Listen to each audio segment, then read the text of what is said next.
Hello everybody. This is your second video and it's going to be about a rubric.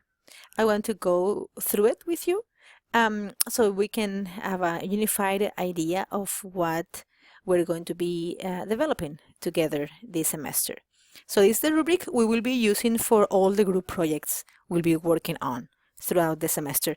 So this is the rubric and you will receive the same paper in class next week, but I want you to take a look at it now and it'll be a good time for you to pause the video so you can read it carefully and then we'll go step by step talking about it.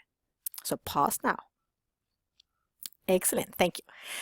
So as you can see, we have 4 criteria and then we have on the rows and the columns we have the points. We have 4 points, 3 points, 2 points, and 1 point.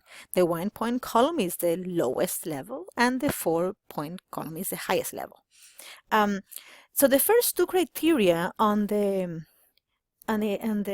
rubric are dedicated to your development as a group member, as a team member.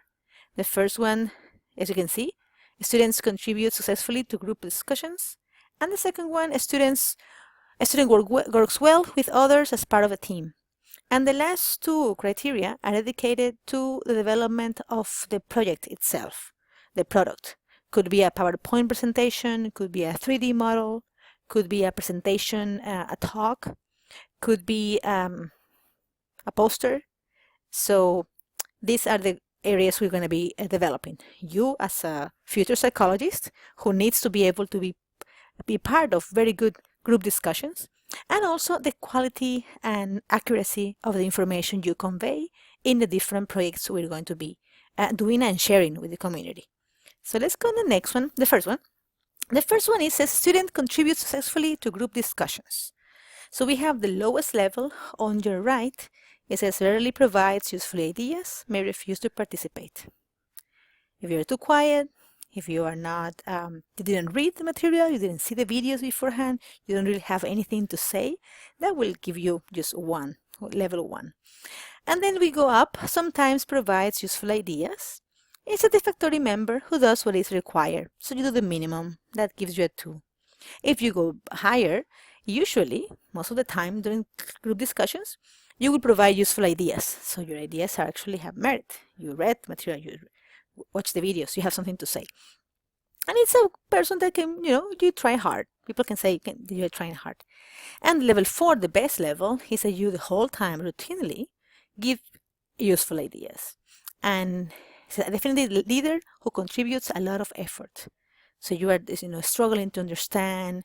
You ask people questions when you don't understand something they're saying. You are willing to explore the answers they give, and something like that.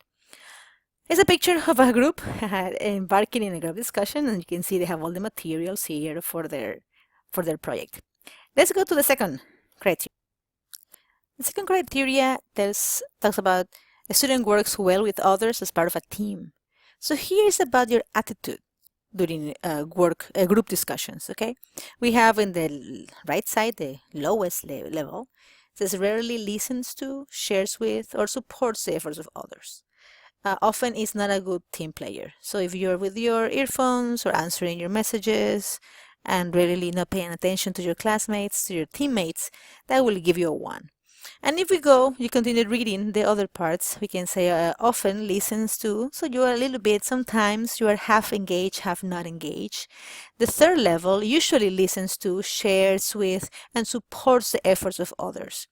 This is an important thing. You are supporting the other people's ideas. You are trying to make their ideas work, okay? But as number 3 does not cause waves in the group. So you're just participating what everybody else is saying. Level 4, the best one, is you're always listening to others. You're always being supportive. You're always trying to take the conversation a bit further and tries to keep people working well together.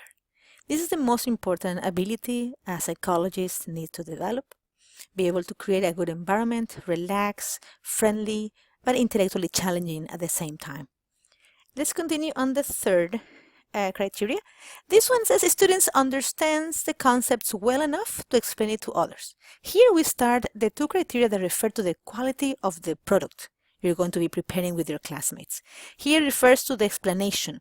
Could be written explanation and in a paper, or could be oral explanation, like in a talk. So we have the lowest level. A student does not know or understand the concepts. So you are mumbling, you are trying to remember, or from memory, by you learn everything, memorized everything, and you don't really understand. So that will give you a 1. And then going better, as you can show a basic understanding of concepts, or you can say a student prepared beforehand and understands the concepts well enough to explain it to others. So it shows that you made the effort, shows that you tried to understand beforehand and you've been practicing. And the highest level, number 4, you prepare beforehand, you brought useful materials so that could help you, could be visual aids, could be anything that would help you explain better to others, and you understand the concepts well enough to explain it to other people. If people can understand what you say, that will give you good points. The picture here is from an old project presentation we were having, and these are students very engaged, and you see they have the visual aids in the back, and they have some things on the table too to help people understand. The idea is that the audience that listens to you should be able to gain knowledge from you, and the quality of the knowledge you're able to share with them, it's the quality of your project. And the last criteria we're going to be talking about is the product accurately illustrates the concepts studied. So here is about the quality of the information specifically you're going to be sharing with your audience. On level 1, we have the product creates confusion on the concepts, or is a simple list of items. So if you do things wrong and you confuse your audience or bore them to death with a list of items, a list of names, a list of sections, a list of problems, that will earn you a 1. Then getting a bit better, the product is incomplete or demonstrate lack of understanding on the concepts, less than 50% accuracy. If half of your project has mistakes in it, that will earn you a 2. And getting better, if your product explains some of the concepts but not all, but 50-80% accuracy, that will give you a 3. And more than 80% accuracy, and a product explains, illustrates all concepts, with 80% accuracy is pretty good, that will earn you a 4. So please review this video later so you can understand what we're going to be trying to work together to develop. So the first 2 criteria is about you as a team member, and the other 2 criteria are about the quality of the project you're going to be working on. Okay? Well, good luck. See you in class.